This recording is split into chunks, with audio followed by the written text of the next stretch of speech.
Hi guys, and welcome to Dark Side Shorts. Today we are in Freshwater Bay in Dorset.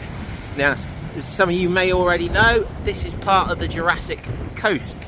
It's also, if you can see just really in the distance, Portland, and that would be where Weymouth Naval Base was formerly located.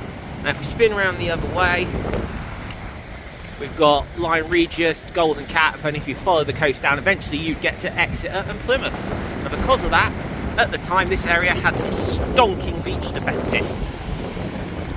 So that's the point of this video. We're going to try and show you what's left, where they used to be, and all the other bits and bobs. Alright guys, we're now looking where the River Bride flows into the sea and the little gully it runs through. If you were here during World War II, your first thing you would have seen here was a lot of beach scaffolding and barbed wire running the entire length of this part of the beach, just to make any infantry landing particularly difficult. But we're going to go around into the river in a second and show you what would have been the next layer of defences. Okay guys, now imagine, if you will, you're invading German marine or infantrymen. What would we be facing at the moment? Well, we'd have got past the first layer of defences, barbed wire and beach scaffolding, and if you try to come up this little inlet, you'd find more beach scaffolding protecting it, as well as large numbers of anti-tank traps. There is at least one left in situ, which I will hopefully be able to find in a minute. Let's go on our way around.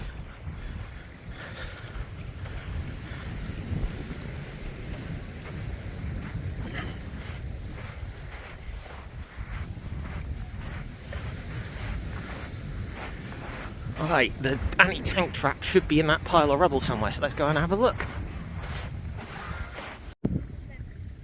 Alright guys, just a little warning here, if you do come here to take a look, that pole is the height marker.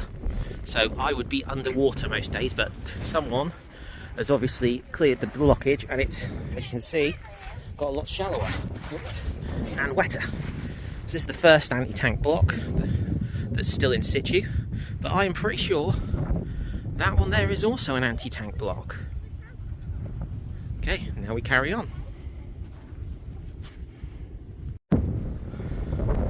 Okay guys, I'm not exactly sure if this is part of the World War II beach defences, but it is in a really good position, so I'll show it to you anyway. I haven't found anything that says it is, but I'll just roll along assuming it is for now.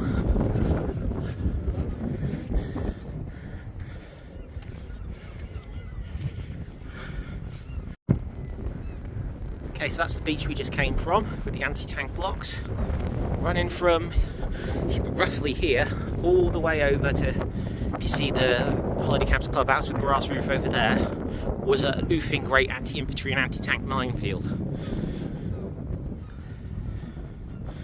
And to protect and cover it all, if you see the green building, on top of that hill were pillboxes, at least 3. And you have a line, you'd also had a line of them going along that hill in the background. So basically, if anyone was stupid enough to land here, they'd have to get through all the barbed wire scaffolding and anti-tank obstacles on the beach, through the minefield, while under fire from 3 pillboxes and a second line of pillboxes further up in the hills. Now there are a couple of cows in this field, so at best we better find a way off of it before they take umbrage to our presence. Yeah, you might have remembered earlier, for those who aren't aware, why this is called the Jurassic Coast.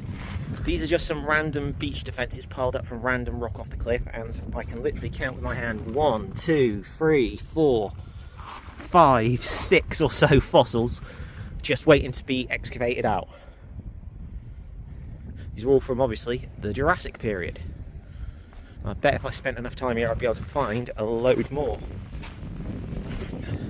On the beach where we've just been, where there recently been a rockfall, it was pretty much the same. You had entire boulders just stuffed full of fossils.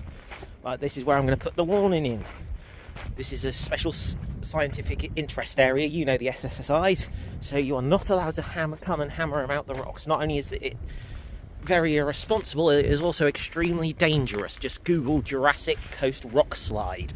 You don't want that coming down on you from a great height from some of these cliffs, because you will not be surviving the day. Now let's carry on.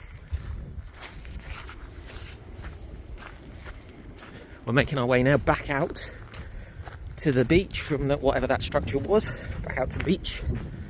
Mainly because the bridge that used to be there has been removed, so we have to go the long way back.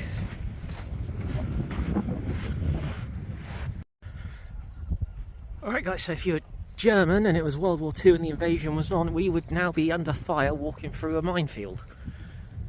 Possibly that's possibly a pillbox or a defensive structure up there, but the main three were on that hill behind the caravans, like I said before, so you'd be getting absolutely murdered by heavy machine gun fire.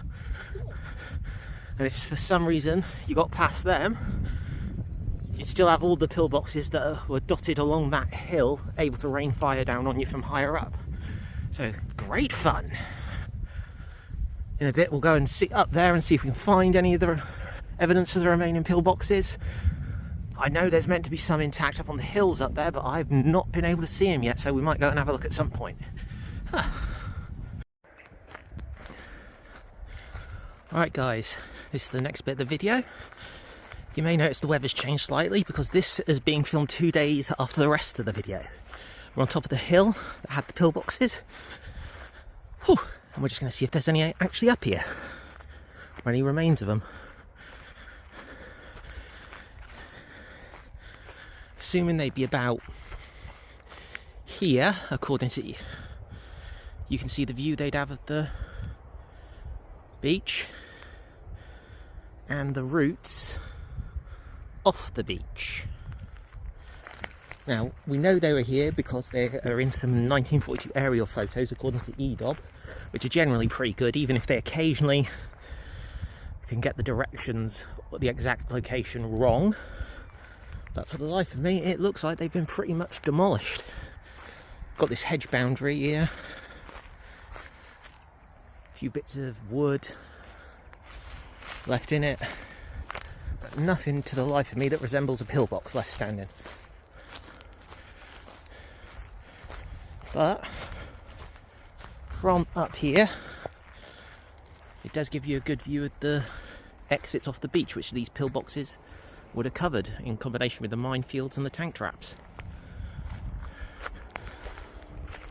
And back along that ridge behind us, over there, would have been more pillboxes from this second line. That apparently, I've said before, some of them are intact, but for the life of me, I've not been able to find them. And one last interesting thing to end the video, if we zoom in,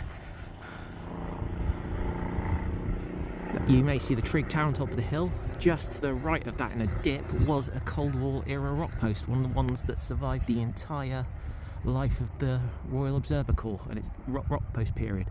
Unfortunately, it's been completely demolished and there's nothing left up there, and considering those fields have had cows in them all week except for today, I don't trust myself enough that they aren't actually there and I just can't see them because my eyesight's terrible. Right guys, well, that's the video on the defences at Freshwater Bay.